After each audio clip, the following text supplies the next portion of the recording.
When it comes to a self-defense situation and you feel like your life is in danger, you may have to pull out an equalizer. In that case, Eric was carrying a baton.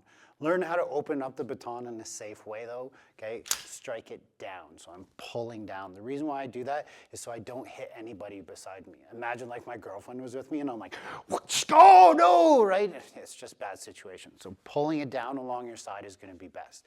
The areas that you're trying to hit with a baton or a stick, okay, are gonna be the areas that you wanna damage, and that is going to cause damage to them that they don't want to continue to strike you or hurt you. So ideally, if you can hit that elbow, that's fantastic. If you can take out the knee, not the thigh, police officers train to the thigh so that they don't damage the person forever get sued. For me, I'm worried about I'm getting home safe. So if I'm striking that knee, hopefully their knee is so injured that they're not going to chase me as I try and run away. But nothing's ever guaranteed. The second that you start striking to the head though, you could get in a whole bunch of trouble here. Okay, a good shot into the temple may actually kill them, right? Imagine you poke out their eye, now they may have to sue you for that. So really it's gonna depend on your laws in your country, what you feel like you're comfortable with. This is also a static target, right? As you see it in the demo, say Eric swinging that right hand, maybe I'm just coming here and trying to smash it. But now look, there's different areas on a stick. Okay, or in this case, the baton. I have an upper third, a middle third, and a lower third. I train in Blintwalk, which kind of specializes in these different ranges when using the stick, but mostly in the close range combat, right? So if I'm hitting with the end of the stick, that's fine. I'm gonna actually generate the most amount of force if I can hit right with the tip, but that's gonna maybe increase my chances of missing that, and I can still eat that punch. So what if I aim with the middle? Boom, I hit, I'm gonna lose power and the amount of force that's put onto his arm itself. And if I hit with the end, well, typically this is where we see our knife training. So nothing is gonna be perfect.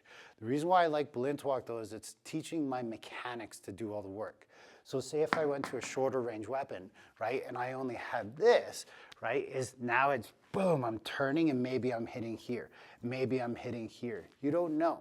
So in the Blintwalk world, we're actually training ourselves, just hands out for now, is I'm striking his face with my fist, with the middle of the stick, with the end of the stick. But notice my range didn't change. A lot of other Filipino martial arts, you have your largo range where you're hitting at the end and you're staying out there. Blintwalk, we're gonna keep our body where it is and learn how to train to strike at all those ranges compared to having to switch and go into different things. I don't think one is right or wrong. What I like about Blintwalk is it's teaching my body to connect together. And that allows me to create more power because now I'm not just relying on me using my arm and muscles doing the motion, I'm relying on my whole body doing the motion itself. There's so many different ways that you can use your stick fighting to help you, but if you're gonna be bringing a weapon to a fight, you better be seriously trained with that weapon. You better have an unreal amount of confidence because what if they take that weapon away from you and they use it on you? So if you're gonna pull it out, you better be highly trained and you better be ready. Don't just use it as a threat, as an intimidation factor. So that means you gotta train. So go train your ass off. Stay safe out there.